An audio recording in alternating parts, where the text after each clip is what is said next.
আসলে একজন মায়ের পক্ষে তার সন্তানদের জন্য সকল কিছুই করা সম্ভব। যেরকম ধরুন না, আমার মা প্রায় আরো 4 থেকে 5 মাস আগে এই তালের আঠিগুলি রেখে দিচ্ছে ফুপা হওয়ার জন্য।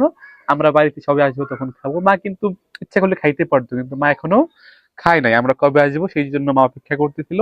তো যেহেতু আসছি তাই ভাবলাম সবাই মিলেই খাওয়া যাক, মা আমাদের জন্য অপেক্ষায় ছিল।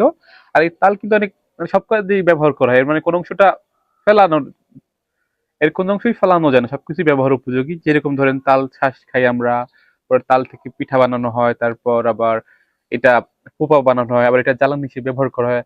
তালের যে ডগা, যে পাতা, সেটা দেওয়ার পাখাও কিন্তু বানানো যায়। তাই এর অনেক ব্যবহার কিন্তু আছে। তো চলুন আজকে আমরা এই তালের পোপাটাই খাই, মা যেহেতু আমাদের জন্য রেখে দিছিল।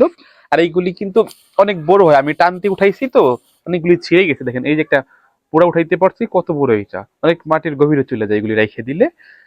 আর আল্লাহর নিয়ামত না, কত সুন্দর, কত কিছুর ভিতর যে আল্লাহ তার নিয়ামত দিয়ে রাখছেন আমরা কল্পনাও করতে পারি না।